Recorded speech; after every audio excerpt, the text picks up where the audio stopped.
नमस्ते दोस्तों। भारत का एक अभिन्न अंग जम्मू और कश्मीर। जम्मू और कश्मीर को भारत का ताज भी कहते हैं।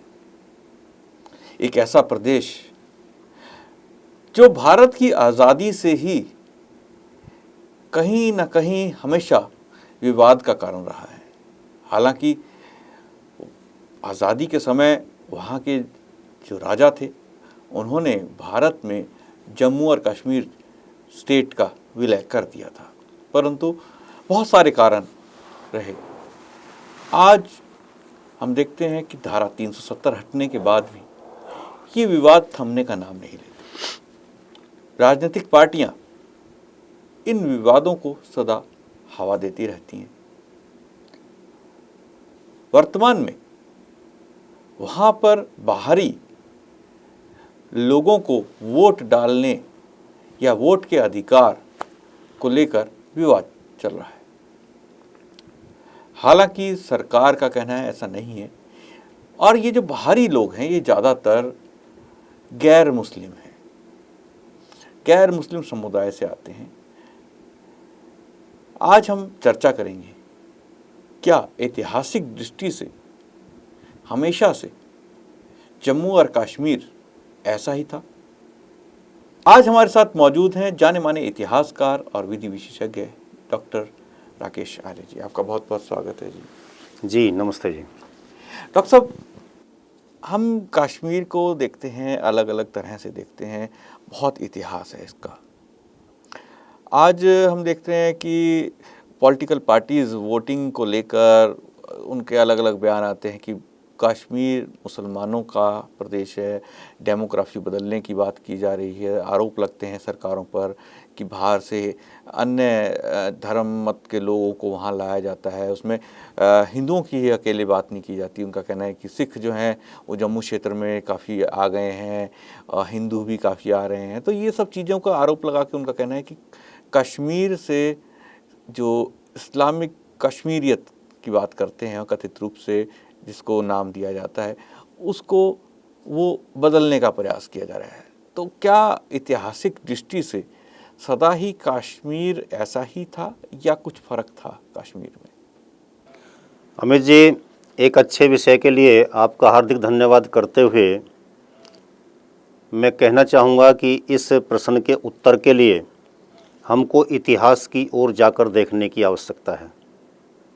निश्चित रूप से आपने जो बात कही कि क्या कश्मीर आरंभ से ही ऐसा था या कोई और बात थी, इसके लिए इतिहास का अनुशीलन करना समय की आवश्यकता है। देश के पहले प्रधानमंत्री पंडित जवाहरलाल नेहरू ने देश के इतिहास का गुड़गोबर करवाया अपने शिक्षा मंत्री मौलाना अबुल कलाम आज़ाद के माध्यम से। देश का वो इतिहास और इतिहास का वो सच लोगों के सामने नहीं आने दिया गया।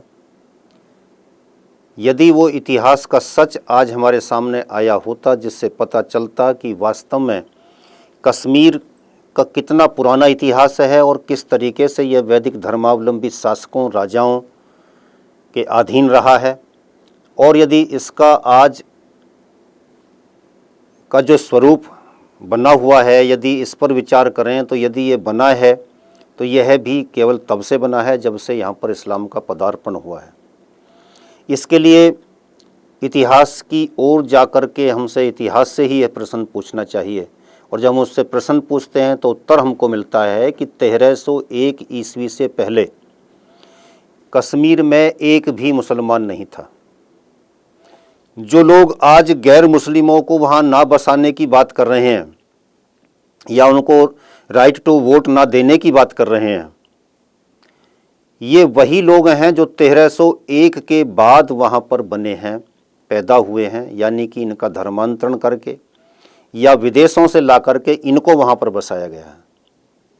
राजा सहदेव उस समय शासन कर रहा था, 1301 की जो मैं बात आपसे कर रहा हूँ, और उसके पश्चात बहुत शीघ्रता के साथ में जो 1316, 15, 20 के करीब जो है, यानी 15-20 साल अगले जो आते हैं, उनमें ही वहाँ पर सदरुद्दीन नाम का पहला इस्लामिक शासक बन जाता है। और उसके पश्चात से जो वहाँ पर धर्मांतरण का खेल शुरू हुआ और मुसलमानों के द्वारा या मुस्लिम शासकों के द्वारा हिंदुओं पर जो अत्याचार आरंभ हुए, उनकी एक ऐसी कारुणिक कहानी है कि जिस पर मैंने पूरा एक ग्रंथ लिखा है। 1301 से लेकर के 1947 और 1947 से लेकर के 1989-90 का जो ये कांड अभी जल्दी में हुआ, इन सब तक, और यदि ये भी कहा जाए कि आज भी जो कुछ वहाँ पर हो रहा है, ये सारा का सारा जो है इतिहास का विद्रूपीकरण करने की प्रक्रिया 1301 के बाद आरंभ होती है। उससे पहले वहाँ पर इस्लामिक नाम तो था ही नहीं, वहाँ पर केवल और केवल वैदिक धर्मावलंबी लोग रहते थे। और मैं यहाँ पर यह भी बताना चाहूँगा कि कश्यप मर्ग यानी कश्यप ऋषि का मर्ग होने के कारण, यानी कि उनका घर होने के कारण इसको कश्मीर कहा जाता था। कश्मीर स्वर्ग तब था जब यहाँ वेदों की ऋचाएँ गूंजती थीं, वेदों के यज्ञ आदि हुआ करते थे और पशु पक्षियों आदि के लिए वेदों की वह वाणी निकल कर के गूंजा करती थी, जो सबके भले में अपना भला देखती है, जो सबका साथ और सबका विकास करने में अपना भला देखती है। लेकिन जिस दिन वहाँ पर इस्लाम आया, उसी दिन से स्थिति खराब होती चली गई। और मैं यह भी बताना चाहूँगा कि वहाँ पर एक एक इस्लामी मान्यता वाले शासक ने हिंदुओं का वहाँ से पलायन करवाया, उनके साथ अत्याचार किए गए, हत्या, लूट, डकैती आदि ऐसे अमानवीय अत्याचार हुए कि जिनको लेखनी लिखते हुए कांप उठती है। लोगों को वहाँ से पलायन करने के लिए मजबूर किया गया, या फिर यह कहा गया कि आप जो हैं इतिहास या तो इस्लाम स्वीकार कर लो या फिर जो है मौत स्वीकार कर लो। इन दो विकल्पों में से एक को उनके सामने रखा गया था। तो जो चीज़ें इतिहास की पीछे होती रही हैं वही 89 और 90 में हुई थी, जिसकी आप और हम सब अच्छी तरह जिसके बारे में जानते हैं। तो आज जो लोग इस तरीके की बात कर रहे हैं वो वही लोग हैं जो इस 1301 से और अब तक के काल में इस्लाम को स्वीकार करके वहाँ पर अपना वर्चस्व स्थापित कर चुके हैं। विदेशी अगर कोई वहाँ पर है तो ये ही लोग हैं जो आज वहाँ पर गैर इस्लाम की बात उठा रहे हैं। विदेशी धर्म को मानने वाले लोग, विदेशी संस्कृति को मानने वाले लोग, विदेशी सोच को मानने वाले लोग और विदेशी सोच के आधार पर भारत के खिलाफ षड्यंत्र रचने वाले लोग, उनको तो राइट टू वोट होना ही नहीं चाहिए। उन लोगों को होना चाहिए जो लोग वहाँ से पलायन करा दिए गए हैं, जो भगा दिए गए हैं, उनको पुनर्स्थापन हो करके उनको ही राइट टू वोट मिलना चाहिए। जी बिल्कुल, आपने ये बात कही। जो आपने अभी इतिहास की बात कही, 1300 जो आपने साल बताया कि 1300 के लगभग 1301 में जो है इस्लाम वहाँ पर आना शुरू हुआ, पनपना आरंभ हुआ और बहुत ही जल्दी लगभग 20-25 वर्षों के अंदर वहाँ पर इस्लाम ने अब एक तरह से अपने पैर जमा लिए। लेकिन आज़ादी का जो समय है उसमें हम देखते हैं कि 1947 में वहाँ पर क्या स्थिति थी और भारत में जो विलय हुआ और पाकिस्तान क्यों अपनी तरफ उसको मिलाना चाहता था और भारत में क्यों हो गया विलय, क्योंकि हम देखते हैं कि 1947 में पाकिस्तान से शायद घुसपैठिए जो हैं उन्होंने कबायली कश्मीर के अंदर घुसाने का प्रयास किया, उसके बाद जो है स्थितियां बदली। तो इस विषय पे भी आपसे जानना चाहेंगे कि उस समय हिंदुओं का और मुसलमानों का क्या रोल था और उस समय की क्या स्थिति थी जम्मू और कश्मीर की। अमित जी, इसके पीछे जो वहाँ पर रहा वो भी देश के पहले प्रधानमंत्री नेहरू की ही कमियों का परिणाम है। मैं बड़े स्पष्ट शब्दों में कहना चाहूँगा कि नेहरू और शेख अब्दुल्ला दोनों की उस समय दोस्ती थी। इस दोस्ती ने राजा हरि सिंह को नीचा दिखाने का हर संभव प्रयास किया और यह दोस्ती केवल इस आधार पर हुई थी कि एक बार जो 1931-32 की शायद बात है, जब कांग्रेस का अधिवेशन हो रहा था, उस कांग्रेस के अधिवेशन में नेहरू जी बतौर कांग्रेस के अध्यक्ष के बाद में उपस्थित होते हैं। उससे पहले वहाँ पर राजा हरि सिंह भी उपस्थित हो चुके थे। जब राजा हरि सिंह के उपस्थित होने के उपरांत वहाँ पर नेहरू जी उस सभा में प्रवेश करते हैं, उस हॉल में प्रवेश करते हैं, तो तो अन्य जितने भी कार्यकर्ता थे, कांग्रेस के पदाधिकारी थे, वे सारे खड़े हो जाते हैं, लेकिन राजा ये सोच करके बैठे रह जाते हैं कि मैं तो राजा हूँ, मुझे इसकी आवश्यकता क्या है कि मैं इनके लिए खड़ा हूँ। यहीं पर नेहरू ने उनसे ईर्ष्या पाली और यह ईर्ष्या घृणा में बदलती चली गई, शत्रुता में बदलती चली गई। उसकी वजह से उन्होंने उनको अपना दुश्मन नंबर 1 मान लिया। उधर जो शेख अब्दुल्ला था वो इतना घटिया स्तर का व्यक्ति था कि वो अपने एक विद्यार्थी, वो एक टीचर था और टीचर होने के नाते अपने एक विद्यार्थी से अप्राकृतिक संबंध बनाते हुए उसके खिलाफ राजा ने कार्यवाही की और उसको वहाँ से रियासत से भगा दिया, जिसको कहते हैं देश निकाला दे देना। तो ये दोनों चोर चोर मौसेरे भाई हो गए, नेहरू और शेख अब्दुल्ला, और इन दोनों ने मिलकर के राजा को नीचा दिखाने की षड्यंत्र बनाने करने आरंभ किए।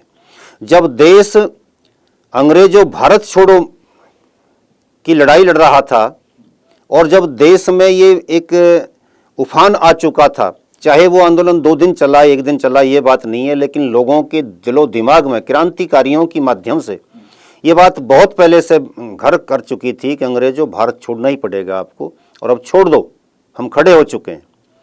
तो उस समय क्या हो रहा था कश्मीर में? उस समय नेहरू के संकेत पर राजा हरि सिंह के विरुद्ध शेख अब्दुल्ला कह रहा था कि महाराजा कश्मीर छोड़ो।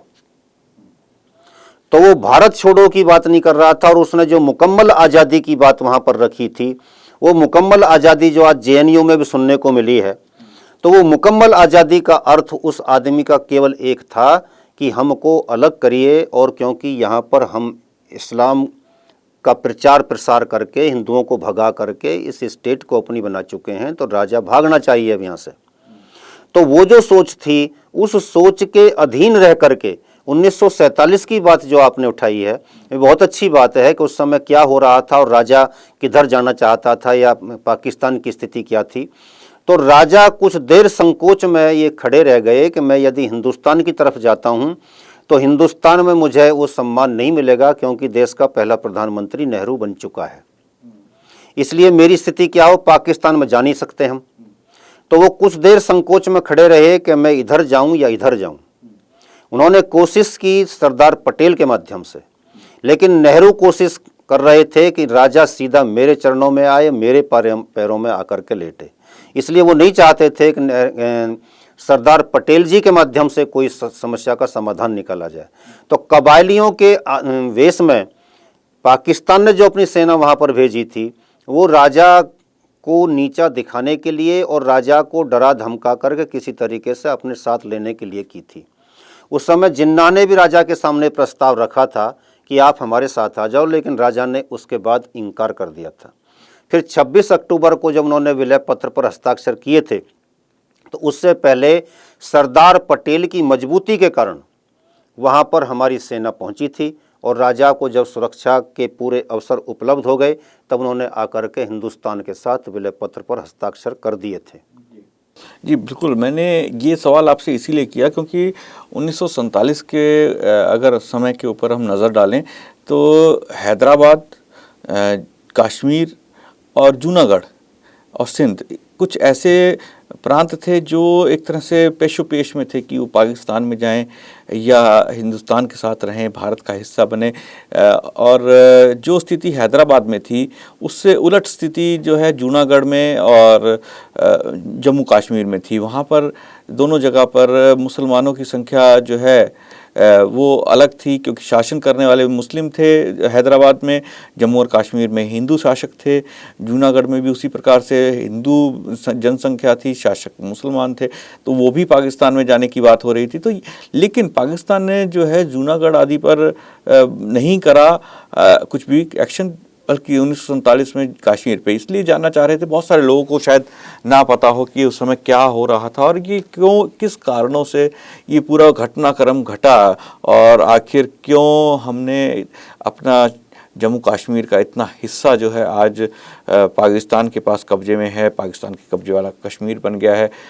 पाकिस्तान आतंकवाद वहाँ भेज रहा है, आतंकवादियों को भेज रहा है, लड़कों को वहाँ के बरगला कर प्रशिक्षण देकर वहाँ का माहौल जहरीला बना रहा है। बहुत सारी चीज़ें ऐसी हो रही हैं कि आज हम देखते हैं कि कश्मीर आम आदमी जाने से भी डरता है। एक बारी को महसूस करता है कि कहीं कोई हादसा ना हो जाए, हादसे का मतलब यानी किसी आतंकी घटना का शिकार ना हो जाए। तो ये सब चीज़ें एक तरह से हम कह सकते हैं कि लंबे समय से चली आ रही हैं। डॉक्टर साहब, ये जो कश्मीर की हम बात कर रहे हैं अभी, आखिर कश्मीर हमारे देश के लिए इतना इम्पोर्टेंट किस लिए है? कारण क्या है? क्या ऐतिहासिक और सामरिक रूप से किस प्रकार से ये हमारे लिए इतना महत्वपूर्ण है? अमित जी, देखिए, इस पर कश्मीर के बारे में हमें एक बात समझ लेनी चाहिए कि चाहे बेशक वहाँ की पहाड़ियाँ अनुपजाऊ ही क्यों ना हों, इस पर एक बार पार्लियामेंट में ये बात आई थी और नेहरू जी ने ये कह दिया था कि कश्मीर अनुपजाऊ क्षेत्र है, अगर उस पर विदेशी का, चीन का या किसी और का कब्जा हो रहा है, पाकिस्तान का कब्जा हो रहा है, तो कोई ऐसी बात नहीं है। तो महावीर जी, जो आर्य समाजी विचारधारा से प्रभावित एमपी थे, वो खड़े हुए और उन्होंने उस समय कहा था, अपनी टोपी को उन्होंने सिर पे से उतारा और उतार करके बोले कि देखिए, मेरे सिर पर बाल नहीं है, तो क्या मैं इस सिर को थाली में सजा करके किसी और को दे दूं? ये अच्छी बात थी उस समय नेहरू की कि उन्होंने तुरंत ये कहा कि मैं आपकी बात को समझ गया और मैं अपनी कही हुई बात को वापस लेता हूं कि मैंने वो गलत कहा था। हमारे लिए सामरिक दृष्टिकोण से भी महत्वपूर्ण है, हमारे लिए इतिहास के दृष्टिकोण से भी महत्वपूर्ण है, क्योंकि प्राचीन काल से कश्मीर हमारा रहा है, किसी और का उससे कोई लेना देना नहीं रहा।